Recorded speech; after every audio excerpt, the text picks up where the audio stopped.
오늘 함께 보실 말씀은 역대하 18장 28절에서 19장 11절까지의 말씀을 함께 보시겠습니다. 역대하 18장 28절에서 19장 11절까지 말씀, 제가 가진 성경으로는 구약성경 679쪽에 있습니다. 제가 말씀을 봉독하겠습니다. 이스라엘 왕과 유다 왕 여호사밧이 길르앗 라못으로 올라가니라. 이스라엘 왕이 여호사밧에게 이르되 나는 변장하고 전쟁터로 들어가려 하노니 당신은 왕복을 입으소서 하고 이스라엘 왕이 변장하고 둘이 전쟁터로 들어가니라. 아람 왕이 그의 병거 지휘관들에게 이미 명령하여 이르기를 너희는 작은 자나 큰 자나 더불어 싸우지 말고 오직 이스라엘 왕하고만 싸우라 한지라. 병거의 지휘관들이 여호사밧을 보고 이르되 이가 이스라엘 왕이라 하고 돌아서서 그와 싸우려 한즉 여호사밧이 소리를 지르매 여호와께서 그를 도우시며 하나님이 그들을 감동시키사 그를 떠나가게 하신지라. 병거의 지휘관들이 그가 이스라엘 왕이 아님을 보고 추격을 그치고 돌아갔더라. 한 사람이 무심코 활을 당겨 이스라엘 왕의 갑옷 솔기를 쏜지라. 왕이 그의 병거 모는 자에게 이르되 내가 부상하였으니 내 손을 돌려 나를 진중에서 나가게 하라 하였으나 이날의 전쟁이 맹렬하였으므로 이스라엘 왕이 병거에서 겨우 지탱하며 저녁 때까지 아람 사람을 막다가 해가 질 즈음에 죽었더라. 유다 왕 여호사밧이 평안히 예루살렘에 돌아와서 그의 궁으로 들어가니라.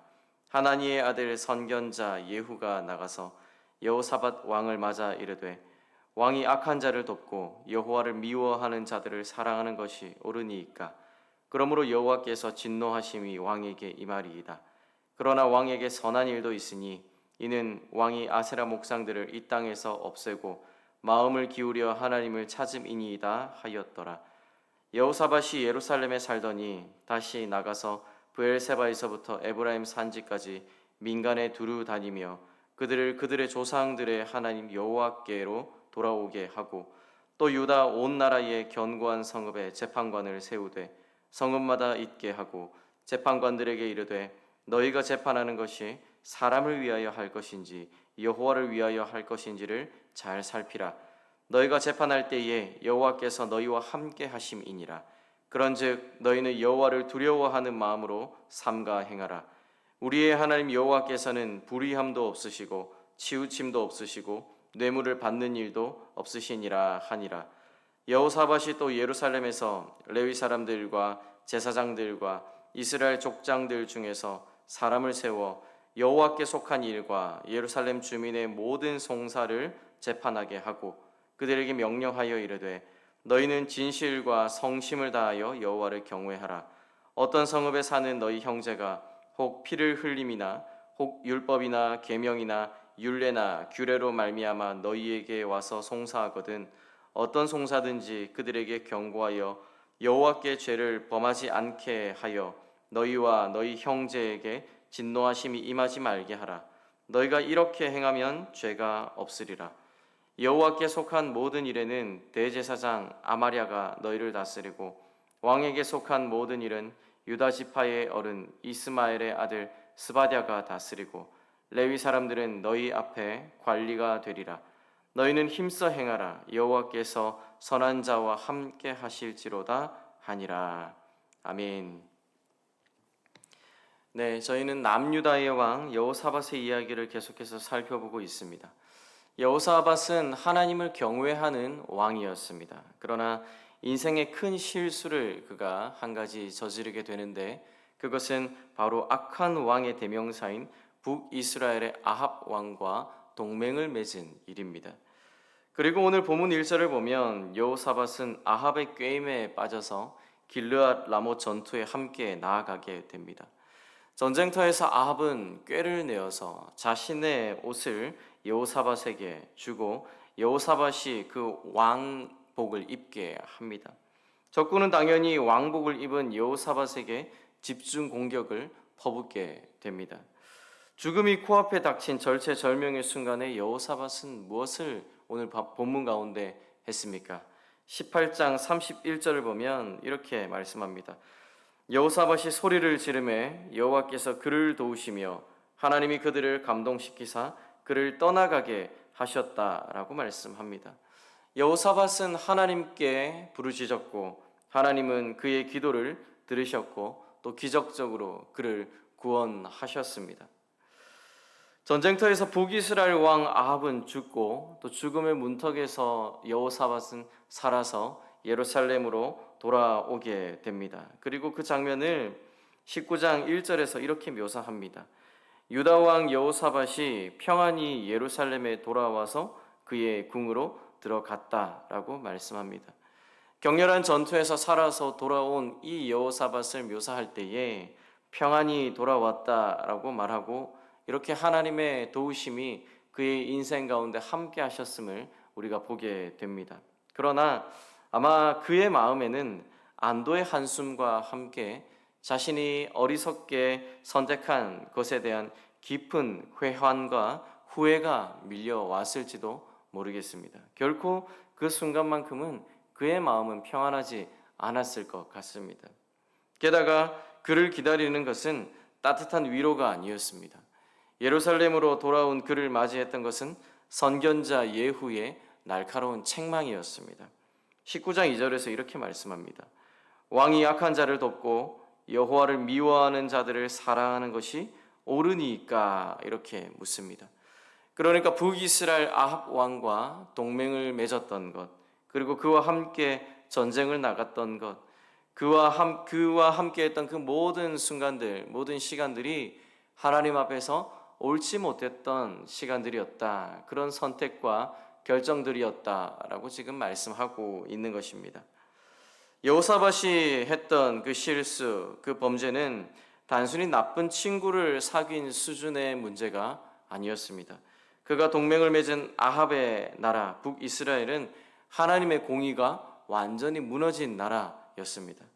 그 대표적인 사건이 바로 열왕기상 21장에서 나봇의 포도원을 빼앗은 사건입니다. 아합 왕이 나봇의 포도원을 탐내자 그의 아내 이세벨은 재판 제도를 이용하여서 합법을 가장한 살인과 강탈을 저지르게 됩니다. 거짓 증인을 세우고 불량배를 동원하여서 나봇에게 신성모독이라는 누명을 씌워서 돌로 쳐 죽이게 됩니다. 그리고 그 땅을 빼앗아서 그의 남편인 아합 왕에게 주는 것입니다. 이 사건은 당시 북이스라엘의 사법 시스템이 하나님의 정의와 하나님의 공의를 나타내지 못하고 왕과 권력자의 탐욕을 채우는 도구로 전락한 끔찍한 모습을 보여주는 한 사건입니다. 정의가 죽고 법이 힘 있는 자의 칼이 되어버린 그 사회를 나타내는 사건이라는 것입니다. 여호사밧은 바로 이런 왕과 교류하고 그와 함께 식사를 하고 그의 죄에 동참했던 것입니다. 전쟁터에서 죽을 뻔한 경험과 성지자의 책망은 그의 영적인 잠을 깨우는 강력한 알람이 되었던 것입니다. 그는 자신이 얼마나 끔찍한 죄악을 저지르는 왕과 손을 잡았고 그와 함께 삶을 나누었는지를 깊이 깨닫게 되었던 것입니다. 선지자의 책망을 들은 여호사밧은 어떻게 반응합니까? 그는 변명하거나 선지자를 핍박하지 않았습니다. 본문에는 나와 있지 않지만 아마도 그는 진심을 다해서 회개했던 것으로 보여집니다. 그리고 그 회개는 구체적인 삶의 개혁으로 나타났습니다. 어떠한 삶의 개혁을 그가 나타내 보였는가? 첫 번째로 그는 백성들을 하나님께로 돌아오게 하는 영적 부흥을 일으킵니다. 3절을 보면 선견자 예후가 여호사밧의 선한 일을 칭찬할 때 했던 말이 있습니다. 마음을 기울여 하나님을 찾았다라는 것입니다. 그것을 다시 유다 백성들 가운데 이제 여호사밧 왕이 행하기 시작하는 것입니다. 두 번째로 그는 아주 특별한 개혁을 단행했는데 바로 전국적인 사법개혁입니다. 이 내용이 5절에서부터 7절까지 말씀에 나와 있습니다. 그런데 한 가지 의문은 이것입니다. 왜 여호사밧이 사법개혁을 행했는가 하는 것입니다. 많은 그 땅에 무너진 것들이 있었을 것이고 그 땅에 하나님께로 돌이켜야 하는 부분들이 많이 있었을 것인데 왜 사법개혁인가 하는 것입니다. 이것이 바로 오늘 말씀의 핵심입니다. 여호사밧의 사법개혁은 아합의 불의한 통치 방식으로부터 완전히 돌아서겠다라는 회개의 구체적인 증거가 되기 때문에 그렇습니다. 그가 하나님 앞에서 책망을 받은 이후에 그의 삶을 돌이켜 보았을 때에 아합의 나라에서 공의가 어떻게 무너지고 그 결과가 무엇이었는가 얼마나 참혹한지를 똑똑히 보았습니다. 그래서 그는 유다의 나라만큼은 하나님의 공의가 살아 숨쉬는 나라로 다시 세우고자 했던 것입니다. 그는 재판관들을 다시 세우며 이렇게 명령합니다. 19장 6절과 7절입니다. 너희가 재판하는 것이 사람을 위하여 할 것인지 여호와를 위하여 할 것인지를 잘 살피라. 너희가 재판할 때에 여호와께서 너희와 함께 하심이니라. 그런즉 너희는 여호와를 두려워하는 마음으로 삼가 행하라. 우리의 하나님 여호와께서는 불의함도 없으시고 치우침도 없으시고 뇌물을 받는 일도 없으시니라고 말씀합니다. 재판석은 인간의 지혜나 권력을 뽐내는 자리가 아니라 하나님의 공의와 하나님의 정의가 나타나는 자리여야 한다. 그런 거룩한 장소다라고 말씀하고 있는 것입니다. 재판관이 판결을 내릴 때에는 하나님께서 바로 그 곁에서 함께 하시며 모두 지켜보고 계신다라고 말씀합니다. 그렇기 때문에 그 선언은 재판관들에게 엄청난 책임감과 두려움을 안겨주게 됩니다. 이것은 아합처럼 자기 마음대로 법을 해석하고 집행하던 모습과 정반대의 모습입니다. 이 명령은 당시 사회의 불의와 편파적인 판결 그리고 뇌물수수가 얼마나 그 땅 가운데 만연했는지를 보여주는 장면입니다. 여호사밧은 재판의 3대 원칙을 제시하는데 이것은 정확히 하나님의 성품에서 나온 것이며 동시에 아합의 나라 북이스라엘에서 무너졌던 정의와 공의의 완전한 반대의 모습인 것입니다. 첫 번째로 이렇게 말합니다. 불의함이 없다. 하나님은 불의함이 없다라고 말씀합니다. 그것은 왜곡됨, 비뚤어짐이 없다라는 의미입니다. 아합의 나라에서 재판은 나봇을 죽이기 위해서 법을 의도적으로 왜곡하고 비틀었습니다. 그러나 하나님은 진실을 굽게 하지 않으시는 분이십니다. 하나님의 재판관은 어떤 상황에서도 사실과 율법의 원칙을 굽히지 말아야 하는 것입니다. 두 번째로 하나님은 치우침이 없으시다 말합니다. 이 말을 직역하면 얼굴을 보지 않는다라는 뜻입니다. 그것은 그 사람이 부자인지 가난한 사람인지 권력이 있는 사람인지 권력이 없는 사람인지 나와 친분이 있는 사람인지 친분이 없는 사람인지 보지 않고 오직 그 사안의 옳고 그름만 판단해야 한다라는 것을 의미합니다. 아합은 왕이라는 자신의 지위를 이용해서 법을 무시했지만 하나님의 법 앞에서는 왕과 평민이 동등한 것입니다. 마지막으로 하나님은 뇌물을 받는 일이 없으시다라고 그렇게 말씀합니다. 뇌물은 정의를 썩게 하는 가장 강력한 독입니다.